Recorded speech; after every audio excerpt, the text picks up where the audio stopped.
Samajwadi party के राष्ट्रीय अध्यक्ष व पूर्व मुख्यमंत्री अखिलेश यादव का काफिला मोहम्मदाबाद के हैदरिया में पहुंचते ही अखिलेश यादव के जयकारे से पूरा माहौल गूंज उठा। कार्यकर्ताओं ने जमकर नारेबाजी कर उनका स्वागत किया। इस दौरान पखनपुरा में आयोजित एक कार्यक्रम को संबोधित करते हुए उन्होंने कार्यकर्ताओं से कहा कि आगामी लोकसभा चुनाव में एनडीए का सफाया तय है। उन्होंने पखनपुरा से पूर्व में आयोजित हुए रथ यात्रा को काफ़ी ऐतिहासिक बताते हुए कार्यकर्ताओं के प्रति आभार जताया। उन्होंने सवाल उठाया कि पूरे देश में अब जाति जनगणना जरूरी हो गई है। जाति जनगणना लोकतंत्र में एक चमत्कार साबित होगा। उन्होंने और क्या कहा सुनिए। अंबिका चौधरी जी, पूर्व विधायक हमारे राम इकबाल सिंह जी, विधायक वीरेंद्र यादव जी और बहुत सारे हमारे सभी समाजवादी पार्टी के हमारे नेता, बहुत सारे हमारे आदरणीय बुजुर्ग, नौजवान साथी, पत्रकार बंधुओं, मैं आज आप सबका बहुत बहुत धन्यवाद और आभार प्रकट करना चाहता हूं।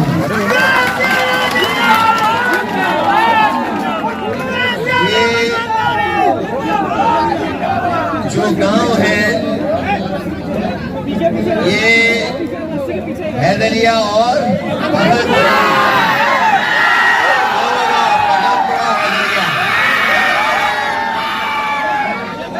इसका परिचय अपने आप हो गया है। पूर्वांचल एक्सप्रेसवे जो समाजवादियों ने बनाया, ये शुरुआत माने यहीं से बनना शुरू हुआ था और ये लखनऊ को जोड़ता है और दिल्ली तक इसी तरह जा सकते हैं आप। लेकिन यहाँ के जितने लोग बैठे हैं वो जानते होंगे कि समाजवादी सरकार जाने के बाद हमारे गांव में रहने वाले लोगों की पैदावार की सही कीमत कैसे मिले, उसके लिए भी ये सड़क बनाई थी। मंडी बनती, उद्योग कारखाने लगते, यहाँ का किसान खुशहाल होता, नौजवान को नौकरी और रोजगार मिलता, इसलिए सड़क बनाई है। और मैंने कई मौकों पर कहा था, और जिस दिन मैं रथ यात्रा से यहाँ से चला था, मैं आपको उस दिन के लिए भी धन्यवाद एक बार फिर देता हूँ। जो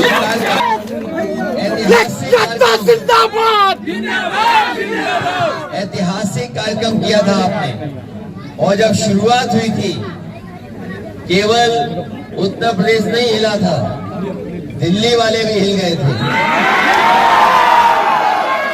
और जब आपने समर्थन दिया, समर्थन दिया, मुझे लगता था कि मैं 7-8 घंटे में लखनऊ पहुंच जाऊंगा, लेकिन आपका इतना प्यार था, इतना प्यार रहा कि रात भर दिन भर चला तो मैं अगले दिन सुबह पहुंचा। और शायद पूरे देश में किसी राजनीतिक दल का ऐसा कार्यक्रम नहीं हुआ होगा, नेता ऐसा कोई नहीं चला होगा जो रात भर चला हो, दिन भर चला हो। कानून जो किसानों के लिए बने थे, आपका रथ लखनऊ पहुंचा और दिल्ली वालों ने वो तीनों काले कानून वापस ले लिए थे। वो रथ यात्रा थी, अभी दे रहे बयान उसको। तो वो रथ यात्रा ऐतिहासिक थी, जिसके कारण 3 काले कानून वापस सरकार ने लिए। हालांकि हमारी आपकी सरकार नहीं बनी, लेकिन मैं गाजीपुर और आसपास के जिलों का और यहाँ की जनता का बहुत धन्यवाद दूंगा और आभार प्रकट करूंगा कि इन्होंने समाजवादी पार्टी के एक विधायक को जिता करके विधानसभा में पहुंचाने का काम किया। चाहे वो गाजीपुर हो, आपका आजमगढ़ तो पूरा जीत गया, गाजीपुर पूरा जीत गया, थोड़ा बलिया पीछे रह गया। लेकिन हमें भरोसा है आप सब पर कि ये जो 24 केवल हमारे आपके भविष्य का चुनाव है, बल्कि आने वाली पीढ़ी उसके भविष्य का भी चुनाव है। इसलिए आप सब लोगों को मिलकर के जिस तरीके से समाजवादी पार्टी को आपने पहले जिताया था, आने वाले चुनाव में आप लोग मदद करना, ऐतिहासिक वोटों से जिताने का भी काम करना। हम जानते हैं, हम और आप, हमारे और आपके लिए इस सरकार का बुलडोजर हमेशा तैयार रहता है। आपके लिए और हमारे लिए इस सरकार का हमेशा बुलडोजर तैयार रहता है। बुलडोजर की चाबी अगर किसी के हाथ में है तो वो आपके हाथ में है, वोट के माध्यम से। जो लोग 14 में आए थे, हमें आपको 24 में बाहर करने का मौका मिला है, इसलिए 14 में आने वालों को 24 में अपने वोट से निकाल करके बाहर करना।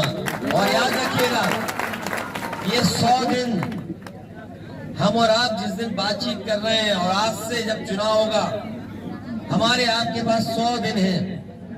ये 100 दिन हमारे भविष्य के दिन है। आप इन्हें हराइए, केवल दिल्ली नहीं जाएगी, यूपी वाले अपने आप सामान उठा के ले जाएंगे। दिल्ली वालों के साथ साथ यूपी वाले भी चले जाएंगे। अखिलेश यादव जिंदाबाद, जिंदाबाद जिंदाबाद, समाजवादी पार्टी जिंदाबाद, जिंदाबाद जिंदाबाद। ये बात मैंने लेकिन दिल्ली वालों ने आके हम तुम्हारे साथ, हम लोगों को हरा दिया। ताज बदल दो, ताज बदल दो। मैं जानता हूं कि बहुत सी दुख, तकलीफ और परेशानियों का सामना हम सब लोगों को करना पड़ रहा है, और ऐसे दिन भी देखने पड़ रहे हैं जिसमें तकलीफ ही तकलीफ है, परेशानी परेशानी है। और ये सरकार चिन्हित कर करके कि कौन समाजवादी लोग हैं या समाजवादी लोगों के साथ कौन खड़े हैं, उनके साथ हर तरह का न्याय कर रहे हैं। इसलिए आप सबको मिलकर के जहां धैर्य के साथ आपने इतने दिनों काम लिया है, वोट पड़ने तक धैर्य के साथ रह करके इस भारतीय जनता पार्टी को हराने का काम करना, यही मैं आपसे अपील करना चाहता हूँ।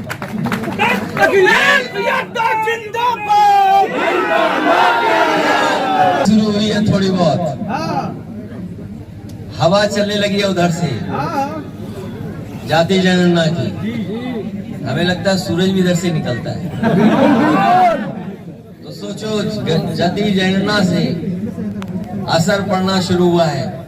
अगर बिहार में जनगणना हुई है तो यूपी के लोग भी चाहते हैं, और यूपी के लोगों के साथ साथ पूरा देश चाहता है। जिस पार्टी ने कभी जाति जनगणना रोकी थी, वो पार्टी भी कह रही जाति जनगणना होनी चाहिए। इससे बड़ा लोकतंत्र में चमत्कार नहीं हो सकता है। इसलिए जो हवा चली थी वहां से वो रुकनी नहीं चाहिए। इसीलिए मैंने कहा पीडीए ही एनडीए को हराएगा। पिछड़े, दलित और हमारे अल्पसंख्यक भाई लोग मिल करके इस भारतीय जनता पार्टी का जो एनडीए है उसका सफाया करने का काम करेंगे।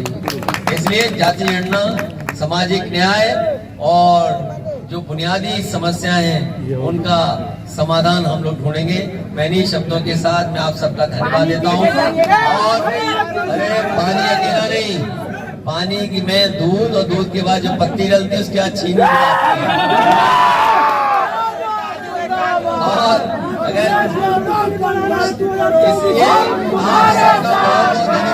इसलिए आप सबका बहुत धन्यवाद। 6 घंटे से आप इंतजार कर रहे हैं, मैं आप सबका बहुत बहुत धन्यवाद और आभार प्रकट करता हूँ।